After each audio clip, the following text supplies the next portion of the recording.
प्रशासन जहां मतदान केंद्र व कार्मिकों की तैयारी में जुटा है, तो दूसरी ओर होमगार्ड्स विभाग लोकसभा सामान्य निर्वाचन में 7वें चरण में चुनाव कराएगा। पहले चरण में 14 अप्रैल को 752 जवान बिजनौर के लिए रवाना होंगे। इसके बाद गाजियाबाद, फिरोजाबाद, फतेहगढ़ चुनाव कराने के बाद 5वें चरण में ये चुनाव गोंडा वापसी आएंगे। यहाँ से चुनाव कराने के बाद 6वां चरण सुल्तानपुर, 7वें चरण में मिर्जापुर में गोंडा के जवान चुनाव कराएंगे। श्रावस्ती के जवान 5 चरण में अमेठी जाएंगे। ये जानकारी जिला कमांडेंट चंदन सिंह ने दी। श्री सिंह उन्होंने बताया कि निर्वाचन संबंधी बैठक की जा चुकी। 23 साल बाद विभाग को डॉक्टर अंबेडकर चौराहे से स्टेशन रोड पर नया कार्यालय स्थापित किया गया। मंडलीय ट्रेनिंग सेंटर निर्माण के लिए विभागीय लिखा पढ़ी की जा रही है। गोंडा से दैनिक भास्कर के लिए हरिनारायण शुक्ल की report. Bureau chief Dainik Bhaskar Gonda. आज जिला कमांडेंट चंदन सिंह जी के यहाँ आए हैं और हम लोकसभा सामान्य निर्वाचन 2024 के बारे में तैयारी बात करेंगे और बाकी इनके कार्यालय में क्या तब्दीली हुई है। जी नमस्कार जी, आप बताएं कि लोकसभा निर्वाचन 2024 सामान्य के लिए आपके यहाँ क्या तैयारियां हैं और कितने चरणों में चुनाव है और आपकी फोर्स यहाँ से कहाँ कहाँ जाएगी। जी, पूर्व की भांति हम लोग इस लोकसभा निर्वाचन 2024 के लिए भी पूर्ण रूप से अपनी तैयारी कंप्लीट करने में लगे हुए हैं और इसमें हमने अपने अवैतनिक और वैतनिक अधिकारियों को मीटिंग करके उनको ब्रीफ भी कर दिया है और उसमें कुछ डायरेक्शंस दिए गए हैं जिसमें वर्दी सही हो और उनका जो है आईडी कार्ड जो है सारे गार्डों का अच्छा बना होना चाहिए ताकि उनकी पहचान एक अपनी सुनिश्चित की जा सके और उसके बाद उनको चुनाव में किस प्रकार से निष्पक्ष होकर के और केवल अपने ड्यूटी के प्रति जवाबदेह होकर के ड्यूटी करनी है। इसके लिए उनको कंपनी के स्तर पे ही हमारे जो भी पर्यवेक्षक अधिकारी पीसीपी और हमारे बीओ साहिबान हैं और हमारे अवैतनिक अधिकारीगण सीसी एसीसी हैं, उनके द्वारा उनको ब्रीफ किया जा रहा है। जी क्या है, कब से जाना है, क्या तैयारी है। जी, आप भी संज्ञानित हैं कि 7 चरणों में ये चुनाव यूपी में 7 चरणों में ये लोकसभा निर्वाचन पूर्ण होना है, जिसमें हमारे जनपद गोंडा से प्रथम चरण से लेकर के चौथे चरण तक कुल 652 होमगार्ड जवान वाह जनपदों के लिए जो क्रमशः बिजनौर प्रथम चरण में, दूसरे चरण में गाजियाबाद, उसके बाद गाजियाबाद के बाद तीसरे चरण में फिरोजाबाद, फिर फिरोजा के बाद चौथे चरण में फर्रुखाबाद चुनाव संपन्न करा करके और फिर 5वें चरण में जनपद गोंडा में अपना चुनाव कराने के लिए वापस होंगे।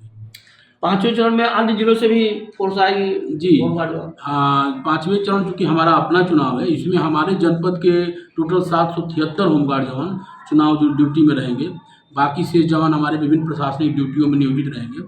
बाह्य जनपदों से टोटल 3836 होमगार्ड जवान हमारे विभिन्न जनपदों से, जैसे संबल है, सिद्धार्थनगर है, कुशीनगर है, गोरखपुर है, बस्ती है, सोनभद्र है, इन जनपदों से, बुलंदशहर है, इन जनपदों से आएंगे। इनको ले जाने की क्या व्यवस्था है। जी, इनके लिए जो है हमारे जो बसें हैं वो परिवहन विभाग से मिलेंगी और उन बसों के माध्यम से ही हमारे भी जवान अंतर जनपदीय संचरण में चुनाव में जाएंगे और बाह्य जनपदों से भी उन्हीं बसों से जवान आएंगे और उनको यहाँ पे रुकने की व्यवस्था जो है मेरे स्तर से पुलिस अधीक्षक महोदय और पुलिस प्रशासन और राजस्व प्रशासन से समन्वय करके किया जाएगा। अभी अमृत महोत्सव चल रहा है, आपका जो कार्यालय था, होमगार्ड कार्यालय था, लगभग 22-23 साल से वहाँ पुराना खड़ा हुआ था, उसमें क्या तब्दीली, आप नई जगह से आगे क्या प्रयास किया गया। जी, मैं जब जनपद गोंडा में मेरी तैनाती की गई तो मैं जो पुराना हमारा कार्यालय था निस्संदेह जो है बहुत ही बुरी स्थिति में, जर्जर स्थिति में था और मैं अपने कर्मचारियों को, अपने अधिकारियों को जब वहाँ काम करते हुए देखता था तो मुझे बड़ी व्यक्तिगत तौर पे एक प्रकार की ग्लानि महसूस होती थी कि इनकी कार्यदशा अच्छी नहीं है और बाहर के भी लोग जो आते थे उनके मन में भी हमारे विभाग और अपने हमारे अधिकारी कर्मचारियों के प्रति एक निगेटिव माइंडसेट क्रिएट होता था। इन सब को देखते हुए मैंने इसका, जब से मैं आया तभी से प्रयासरत था कि मेरा कार्यालय भवन एक साफ़ सुथरे अच्छे जगह पे होना चाहिए, जिससे मेरे कर्मचारियों का, हमारे अधिकारीगणों का मनोबल बढ़े, वो अपना काम मन से कर सके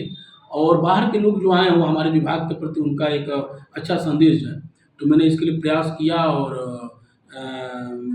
बड़ी खुशी की बात है कि इतने लंबे अंतराल के बाद ये प्रयास सफल रहा और हमने अपना कार्यालय भवन स्थानांतर करके अम्बेडकर चौराहे के पास मुश्किल से 50 मीटर की दूरी पे मैंने इसको सिचुएशन कराया है। अब यहाँ पे पर्याप्त रूम हैं और हवादार है, साफ सफाई बहुत है और शौचालय आदि की व्यवस्था भी है, जो कि एक मिनिमम कार्यालय की ज़रूरत होती है। तो इसलिए एक अच्छा प्रयास रहा और सफल रहा, इसके लिए मुझे बड़ा हार्दिक प्रसन्नता है। जी, अपना देश अमृत महोत्सव मना रहा है, हर विभाग तरक्की कर रहा है, मंडल मुख्यालय देवीपाटन मंडल मुख्यालय है, तो आपके यहाँ जो डीटीसी ट्रेनिंग सेंटर नहीं है, इसके बारे में कोई प्रयास हो रहा है? जी बिल्कुल, मुझे पता चला कि यहाँ पे पूर्व में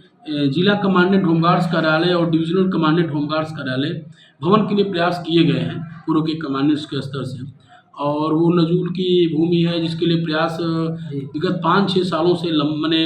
अभी भी शासन स्तर पर प्रकरण लंबित है, क्लियर नहीं हो पाया है, और जिससे एक महत्वपूर्ण विभाग होमगार्ड विभाग जो शांति एवं सुरक्षा ड्यूटी में पुलिस और प्रशासन दोनों के हर जगह पे मौजूद है, और उसका अपना कार्यालय भवन नहीं है, मंडल स्तर का भी कार्यालय भवन नहीं है, और हमारा गोंडा जनपद जो है पूरे देवीपाटन मंडल का डिवीजन यूनिट है, और डिवीजन यूनिट होने के बाद भी यहाँ मंडलीय प्रशिक्षण केंद्र नहीं है, जबकि हमारे शासन और मुख्यालय के जो आदेश हैं उसमें स्पष्ट रूप से देवीपाटन मंडल के लिए एक मंडलीय प्रशिक्षण केंद्र का प्रावधान किया गया है। मैं जब आया हूँ तो मैं इसके लिए व्यक्तिगत तौर पर प्रयास किया हूँ, और ईश्वर यदि चाहेगा तो मंडलीय प्रशिक्षण केंद्र के लिए बिल्कुल बालपुर जाट के पास जो लखनऊ रोड है, मेन रोड, उस पर हमें पर्याप्त मात्रा में भूमि जिलाधिकारी महोदया के स्तर से प्राप्त हो सकेगा, और निसंदेह इस दिशा में बहुत बड़ा एक मील का पत्थर होगा। इसी क्रम में कार्यालय जिला कमांडेंट होमगार्ड्स और डिविजनल कमांडेंट होमगार्ड्स के लिए भी जो भूमि थी वो बहुत पर्याप्त नहीं थी। मिनिमम जो हमारी भूमि की रिक्वायरमेंट एक कार्यालय के लिए होती है उतनी ही थी लगभग। इसलिए मैं ये प्रयास कर रहा हूँ कि वो भूमि डिविजनल कमांडेंट कार्यालय के लिए छोड़ते हुए जब भी उसका आवंटन हो जाए, और जिला कमांडेंट होमगार्ड्स कार्यालय भवन के लिए अन्यत्र कहीं उचित स्थान पे